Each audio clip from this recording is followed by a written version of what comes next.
오늘은요, 함께 하십니다 라는 제목으로 함께 말씀의 은혜를 나누어 보도록 하겠습니다.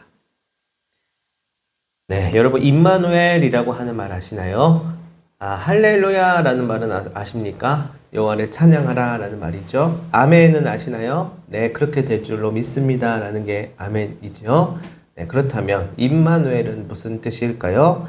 임마누엘은요, 히브리어 단어로서 구약 성경에서 이 단어가 2번 나오고요. 또 신약 성경에서는 한 번 등장합니다. 구약에서 나오는지 여러분 알고 계셨나요? 이사야서 7장 14절 또한 이사야서 8장 8절에 나오고요. 신약 성경에서는 마태복음 1장 23절에 등장합니다. 단어 자체의 뜻은 이렇습니다. 임이라고 하는 것은 누구와 함께 with의 뜻을 가지고 있고요. el은 하나님을 뜻합니다. 따라서 임마누엘은 하나님이 우리와 함께 하신다라고 하는 뜻이라고 합니다. 구약에서 이사야라고 하는 선지자는 앞으로 오실 메시아를 임마누엘이라고 표현하고 있는데요. 사실은 이 임마누엘은 이름이라기보다 바로 예수님, 예수 그리스도를 지칭하는 별명이다라고 말할 수 있겠습니다. 구약에는 하나님에 대한 여러 가지 별명들, 즉 다른 이름들이 나오는데요. 예를 들어서 엘로힘, 엘샤다이, 여호와 이레 등이 있습니다. 엘로힘은 하나님, 여호와 하나님의 복수형의 표현이고요. 엘샤다이는 전능하신 하나님, 또 여호와 이레는 준비하시는 하나님 등을 가리키는 말이죠. 이와 같이 임마누엘, 이것은 앞으로 오실 메시아의 별명이다라고 할 수 있겠습니다. 그리고 마태복음 1장 21절에 나오는 예수는 이 땅에 육신을 입고 오신 메시아의 이름인 것이죠. 이 역시 예수님이라고 하는 이름 역시 성령님께서 요셉에게 가르쳐 주신 이름이죠. 그 아들의 이름을 예수라 하라 이렇게 알려주시죠. 마태복음, 즉 마태는 성령의 직접 이름까지 예수라 하라라고 하는 이름까지 주시면서 보내신 분을 또 다시 임마누엘로 부릅니다. 마태복음 1장 23절에서 이 예수가 바로 임마누엘, 즉 여호와께서 우리와 함께 하신다라고 하는 별명을 가진 메시아다라는 것이죠. 이 사건의 구약 이사야 7장 14절이 예언을 하였고 마태복음 1장 23절에서 성취가 된 것입니다. 그러므로 주께서 친히 징조를 너희에게 주실 것이라. 보라, 처녀가 잉태하여 아들을 낳을 것이요 그의 이름을 임마누엘이라 하리라. 그러므로 예수님은 이 땅에 오신 하나님이시며 우리의 구주가 되시는, 우리와 함께 하시는 하나님이십니다. 이렇게 이야기해 주는 것입니다. 그 하나님은 죽어있는 신이 아니라 살아계신 분이시고 오늘 우리에게도 이전과 같이 동일하게 말씀하고 계시는 분이에요.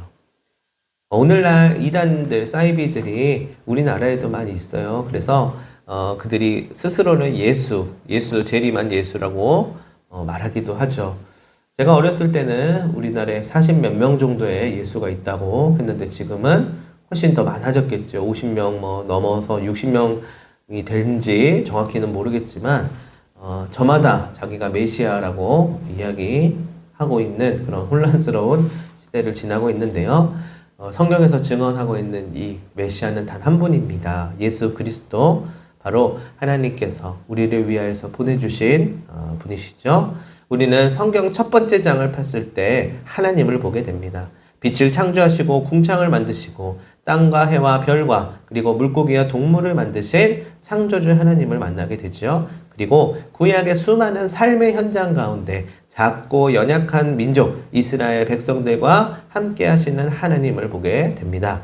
때로는 홍해를 가르시기도 하고 구름 기둥과 불 기둥으로 광야에서 안내를 해주시기도 하고 또한 만나와 메추라기를 내려주셔서 양식을 공급해 주시는 분이셨지요.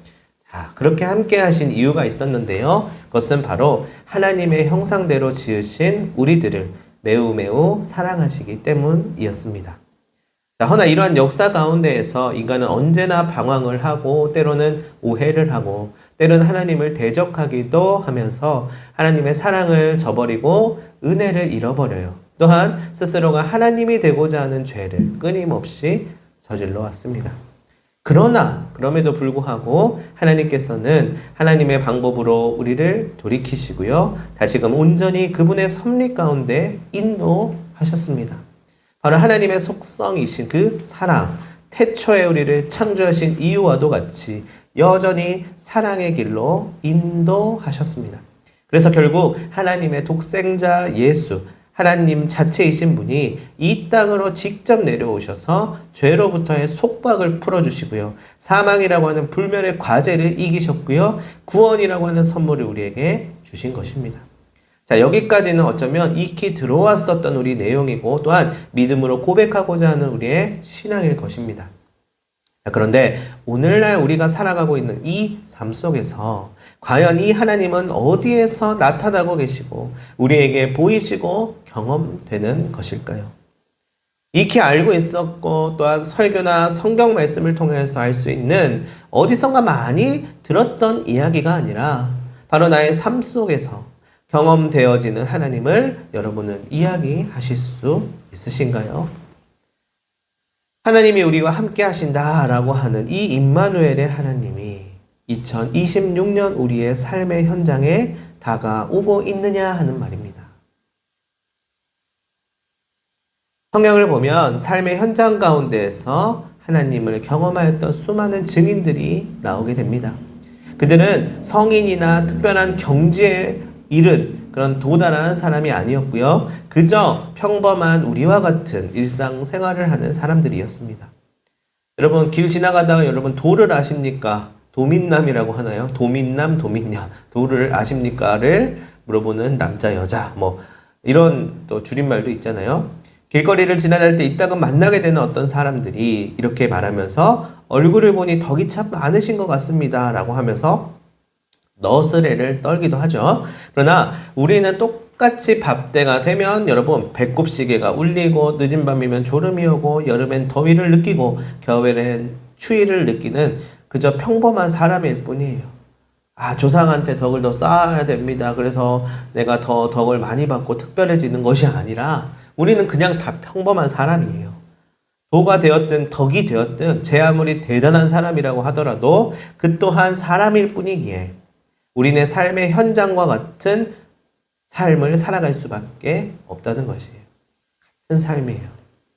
다시 말해서 아브라함과 이삭과 야곱과 요셉, 모세, 여호수아, 다윗, 솔로몬, 베드로, 요한, 야고보, 또 바울, 바나바, 마태, 마가, 누가 모두 다 우리와 같은 사람이라는 것입니다. 이 사람이라는 것이 중요해요. 저는 이러한 사실이 참 은혜라고 생각합니다. 성경에 나오는 인물들, 사도와 선지자들 모두가 나와는 별반 다를 바가 없는, 나와는 완전 다른 사람이라고 생각할 수 있지만 그렇지 않고 나와 별반 다를 바 없는 사람이었구나 라는 사실이 저는 은혜가 됩니다.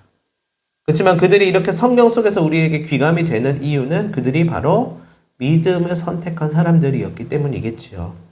오늘 우리가 읽은 본문에는 그 대표적인 믿음의 사람으로서 누가 나오죠? 요셉이 나오죠. 그러나 이 사실을 여러분 잊지 마십시오. 우리는 요셉의 유년기의 기쁨과 청년기의 고민과 장년기의 성찰 등과 같은 그 깊은 감정들을 다 알 수는 없어요. 우리가 읽는 성경에는 요셉에 관한 이야기가 그저 몇 장으로 함축적으로 압축되어 있기 때문입니다. 그 긴 세월을 이 몇 장 하나로 또 몇 글자로 또 몇 문장으로 다 담아낼 수야 당연히 없겠지요. 그래서 우리는 이 성경의 문장과 문장 사이 그리고 단어와 단어 사이에 있는 행간을 깊이 묵상할 필요가 있는 것입니다. 결국 그는 위대한 믿음의 사람이 되었다라고 말하기 이전에 그의 삶의 현장으로 우리와 같은 인간으로서의 신분으로 살아갔던 사람이 하나님을 경험하고 믿음으로 나아갔던 그 삶의 스토리를 성경의 여백 가운데에서 읽어낼 수 있어야 하는 것이죠. 자, 그렇다면 요셉의 삶은 어떠하였습니까? 우리 잘 알고 있죠? 그러나 한번 다시 들여다 보도록 하겠습니다. 그는요, 야곱의 막내 아들로서 부모로부터 많은 사랑을 받았습니다. 그러다 보니 형들로부터 질투를 많이 받게 되었죠. 결국에는 왕따를 또 당해서 배신까지 당하게 됩니다. 엄청난 고난이 지금 맞닥뜨려지게 되었던 것이죠. 그게 요셉이 어렸을 때 이야기였어요. 그렇게 요셉은 형들이 구덩이에 넣어서 조롱하고 또 미디안 사람들에게 팔게 됩니다. 그리고 나서 형들은 아버지에게 요셉이 죽었다라고 거짓말을 하게 돼요. 그의 존재가 거짓말로 덮어졌습니다. 곧 요셉은 이 세상에서 사라진 존재가 되어버렸습니다. 이제는 채색 옷을 입고 들판을 뛰어다녔던 그 요셉은 죽었고 그저 이름 없는 한낱 종일 뿐이었습니다. 그리고 다가온 현실은 굉장히 처참한 시간이었습니다. 사라진 정체성, 그리고 노예, 낯선 환경, 애굽, 그리고 알 수 없는 미래. 그러한 상황에서 보디발의 집으로 팔려갑니다. 그가 살고 있는 세계는 도대체 어떻게 표현할 수 있겠습니까? 하나님의 은혜는 하나도 보이지 않았겠죠. 만약 우리에게 당장 내일부터 저기 저 세종으로 가서 또 아무개 집에 노예로 지내라고 한다면 여러분 어떤 기분이 들겠냐 말이에요. 그야말로 절망이나 또 원망이나 폭망이다 이렇게 말하지 않겠습니까? 그리고 나라고 하는 정체성, 나라고 하는 자아에 대한 인식이나 의식조차 느낄 수가 없었을 거예요. 나를 잃어버리게 된 것이죠. 요셉은 자기 연민이 들 것이고 자존감이 낮아질 것이고요. 누구도 자신의 자기다움, 요셉이라는 것을 알지 못하는 곳에서 과거 배신과 상처로 얼룩져 그 현재를 살아가고 있었을 것입니다. 자, 여기서부터가 중요해요. 그러나 하나님의 세계, 하나님의 계획은 분명히 그의 시선과는 달랐죠. 오늘 본문은 요셉과 함께 하셨다라고 특별하게 이야기합니다. 그리고 오히려 형통한 자가 되었다라고 말합니다. 그는 분명 형통하지 못한 상황이었어요. 누가 봐도 그러한 형편이었습니다. 그러나 형통하게 하실 분이 계셨으니 바로 하나님이었다는 것입니다. 다만 당장에 내 피부로 이를 느낄 수 없었을 뿐이었어요. 그럼에도 불구하고 분명한 것은 하나님께서 그와 함께 하시고 형통케 하실 것이라는 것입니다. 여러분, 그것이 그의 삶에 느껴지고 경험되어지게 되는 거예요. 3절에서 그의 주인도 알고 있었다라고 그것을 이야기하거든요. 여호와께서 그와 함께 하심을 보며 여호와께서 범사에 형통하게 하심을 보았다. 여러분, 나만 느끼는 게 아니라는 거예요. 나 혼자 정신승리해서 그렇게 오해해가지고 믿는 게 아니라 여러분, 세상에 있는 사람들과 세상이 나를 몰라주고 이해해주지 못한다라고 생각하는 그 상황 속에 있었지만 도리어 나도 느낄 수 없는 그 상황에서 하나님께서 그를 선하게 이끌어가고 계시는구나 라는 것을 주변 사람들도 알만한 사람들도 다 느껴질 수 있게 되었다라는 거예요. 여러분, 그런 경험이 있으신가요? 고난의 터널을 지날 때 어려운 가운데에서 허우적대고 있을 때 다만 주님을 붙들면서 주님의 이름 부르면서 한 걸음씩 나아가고자 하는 그 한 영혼에게 하나님께서 선한 인도하심으로 함께하고 계신다는 것을 주변에 있는 사람들도 느껴지고 또한 함께 중보해주고 기도해주는 것. 여러분, 그것이 어떻게 이신전심이 될 수 있겠습니까? 어떻게 이 마음과 이 상황이 다른 이들의 마음 가운데 있어서도 공감이 될 수 있겠어요? 여러분, 정말 성령 하나님께서 살아계셔서 그 시간과 역사 속에서 함께하고 계시기 때문이겠죠. 오히려 형통한 자가 되었다라고 이야기합니다. 함께 하시는 그 하나님이 요셉을 붙들고 계셨던 것이에요. 그렇게 하였습니다. 그래서 그는 고백할 수 있었던 것입니다. 이제는 느낄 수가 있었던 것이에요. 냄새를 맡고요. 직접 보게 됩니다. 주님이 나와 함께 하시는구나. 비록 추락이라고 여겨졌으나 사실은 그 가운데 더욱더 주님이 나와 동행하고 계심을 느낄 수 있게 되었다라는 것이에요. 아니요, 사실 그전에도 동행하지 않았던 것은 아니었습니다. 다만 그분이 나의 삶에 깊이 들어와 계신다는 것은 그 깊이를 몰랐을 뿐이에요. 그랬던 그가 현재 이렇게 되어서 모든 거품이 날아가 버리고 나니 주님을 향한 신뢰와 믿음, 이것만이 남아있게 되었다라는 것을 깨닫게 된 것입니다. 그것이 더욱더 선명해졌다는 것이에요. 그렇다면 그가 형통했다라는 것은 무엇을 의미합니까? 그 사람이 있으면 그가 서 있는 곳 주변과 그가 속한 공동체가 달라지기 시작하였다라는 말이에요. 이 말은 자기 혼자서 내가 제일 잘 나가라고 하면서 인생 탄탄대로 뻥 뚫린 길을 걸어 나갔다라는 말이 아니라 그가 이전에 몰랐던 삶의 가치와 의미와 그리고 주님의 깊은 은혜를 경험하게 되었다는 것이고요. 곧 이는 다른 이들에게도 영향을 주게 되었다는 거예요. 그 사람을 통하여서 하나님을 바라보고 그 사람을 통하여서 삶의 가치를 알아가고 그 사람을 통하여서 인생의 의미를 깨닫게 되었다는 것이에요. 그 집주인은 그것을 경험하였던 것입니다. 그래서 그를 가정 총무로 삼고 심지어 소유물을 다 맡기까지 하였다라고 기록되어 있습니다. 5절에 보면 이렇게 얘기해요. 여호와의 복이 내렸다. 여러분, 여호와의 복이 진짜 하늘에서 뭐 이렇게 공중제비 하듯이 내렸다는 말이 아니에요. 그가 여호와와 함께하는 그 넉넉함을 경험하게 되었다라는 말이죠. 결국 요셉은 그토록 자랑하였었던 채색 옷은 없었으나 여호와의 온전한 복이 얼마든지 있게 되었던 것을 볼 수 있게 되었던 것입니다. 여러분, 아직도 요셉이 절망과 원망과 폭망 가운데 허우적대고 있는 것처럼 보이십니까? 그렇지 않아요. 그는 세상 사람들은 그렇게 말할지도 모르겠으나 여호와 하나님의 깊은 은혜에 그 강물에서 자유롭게 헤엄치고 있는 그러한 경험을 하게 되었던 것이에요. 그런데 오늘 함께 나누고자 하는 이 사랑이라고 하는 하나님의 속성은 하나님께서 요셉을 사랑하셔서 비록 어렵고 힘들지만 그 가운데 하나님의 사랑을 느끼게 하시고 비로소 형통하게 하시는 그 스토리를 통하여서 우리 또한 알 수 있게 되죠. 하나님의 사랑이 나를 강권하시는구나, 나를 살리는구나, 나를 인도하는구나. 자, 그렇다면 이 하나님의 사랑이라고 하는 속성은 우리가 흔히 당위적으로 또는 의무적으로 행해야 할 그런 명령적인 어조의 그런 사랑의 개념이 아니라는 것을 미리 우리는 인지하고 있어야만 합니다. 흔히 성경에서 말하고 있는 이 사랑하라라고 하는 말씀은요, 우리는 이루어낼 수 있는, 이루어야 할 미션으로 또는 마땅히 해야 할 의무사항으로 그렇게 여겨지곤 하는데요.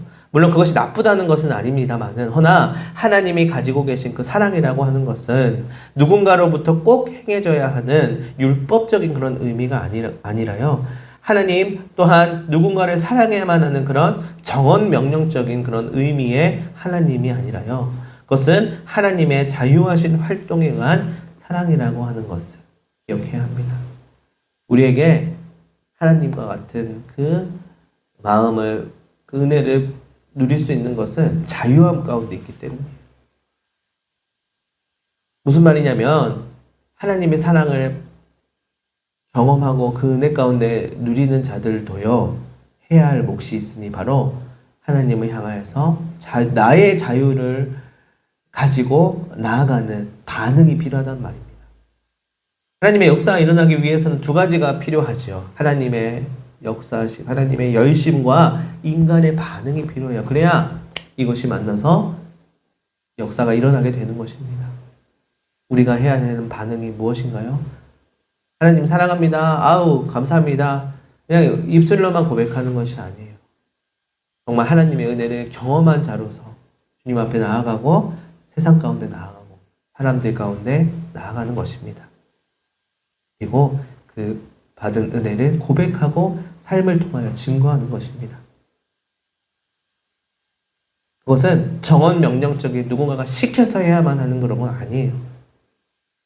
하나님의 자유하신 활동에 의하여서 우리를 사랑하셨듯이 우리도 그 자유의 의지를 가지고 자유의 선택을 가지고 하나님의 세계 가운데에서 충만한 은혜를 삶을 통하여서 뿌리고 또한 나누고 증거할 수 있게 되는 것이에요. 다시 말해서 우리가 하나님의 사랑을 경험하고 또 실천할 때 단지 하나님의 말씀이기 때문에 지키고 행해야 할 의무사항이라기보다 그것은 우리가 믿고 있는 하나님의 속성이고 어느 것에도 얽매이지 않고 세상을 이처럼 사랑하시는 하나님을 신뢰하고 믿기 때문에 그 사랑을 느끼고 또한 내 의지로 전할 수 있게 된다는 이야기입니다. 제가 저희 집에 있는 아이들과 또 우리 성도분들을 만날 때에 이분들을 이 아이를 사랑해야겠다라고 하는 의무적이고 당위적인 목적을 가지고 다가가면요, 진정한 의미에서의 사랑이라고 말할 수 없을 것이에요. 비즈니스, 일처럼 느껴지겠죠. 진심이 느껴지지 않겠죠. 쉽게 말해서 내 마음에 들어야만, 내가 그런 상황이 됐을 때에만 행해지는 일이 돼버리고 말 것입니다. 그런데 하나님은 우리를 그렇게 사랑하지 않으셨어요. 요셉도요, 하나님께서 요셉이 먼저 그런 행동을 취했기 때문에 그를 돌봐주신 것이 아니었습니다.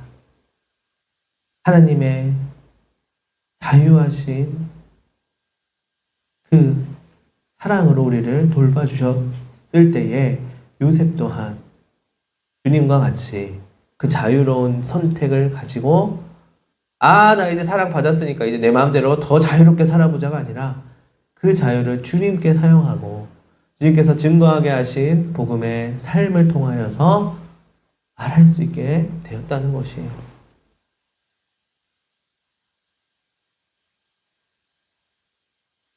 우리 또한 내 마음 안에 깊은 사랑의 그 애정이 있고 또 소망이 있기 때문에 사람들을, 성도들을, 우리 아이들을 만나고 다가갈 수 있는 것이에요.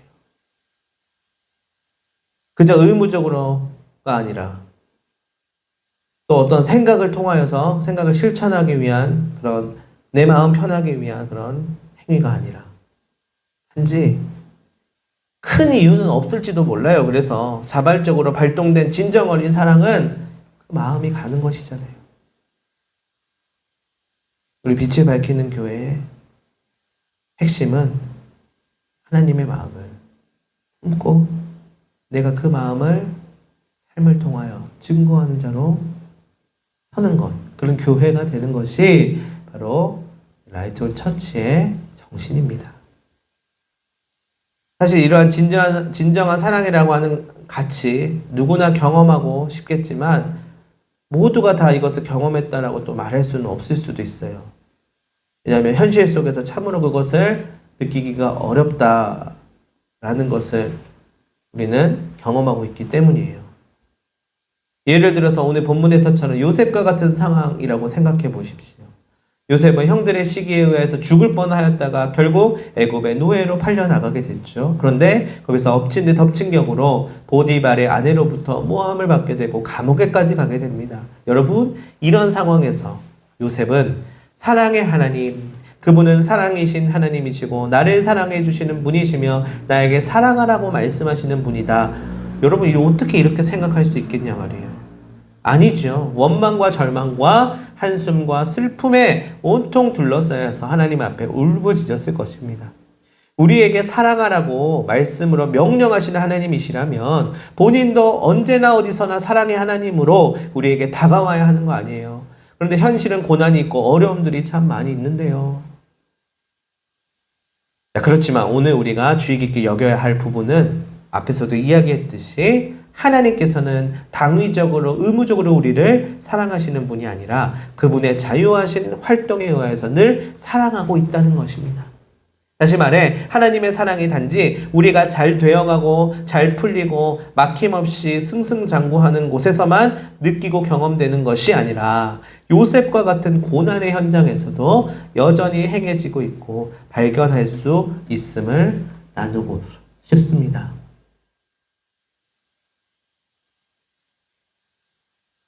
일반 교회를 다니지 않는 사람들부터 또 교회를 다니는 사람들도 또 교역자들도 삶의 문제에 부딪히면 여러분 하나님을 또는 상황을 탓하기도 합니다. 또는 저와 같은 그런 성향의 사람들은 또 자기 자신을 탓하기도 해요. 그런데 참 아이러니하게도 그 일을 통하여서 하나님의 사랑이 더 빛나 보일 때가 있다라고 하는 사실을 기억해야 한다는 것이에요. 어렵죠. 그늘지죠. 그러나 그 안에 하나님의 사랑이 있어요. 마음이 있습니다. 오늘 우리가 읽었던 본문 가운데도 있었고 오늘 우리의 삶의 현장에도 있었습니다.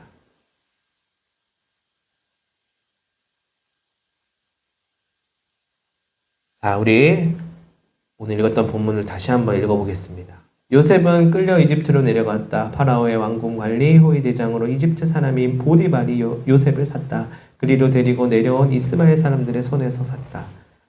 2절이 중요해요. 여호와께서 요셉과 함께 계셔서 그는 늘 잘되는 사람이 되었다. 요셉은 주인인 이집트 사람의 집에 머물렀다. 요셉의 주인은 요셉을 붙잡아 감옥에 집어넣었다. 임금의 죄수들이 갇혀있는 곳이었다. 요셉은 거기 감옥에서 지냈다. 그러나 여호와께서 요셉과 함께 하시고 그에게 한결같은 사랑을 베푸셔서 요셉을 감옥지기의 눈에 들게 하셨다.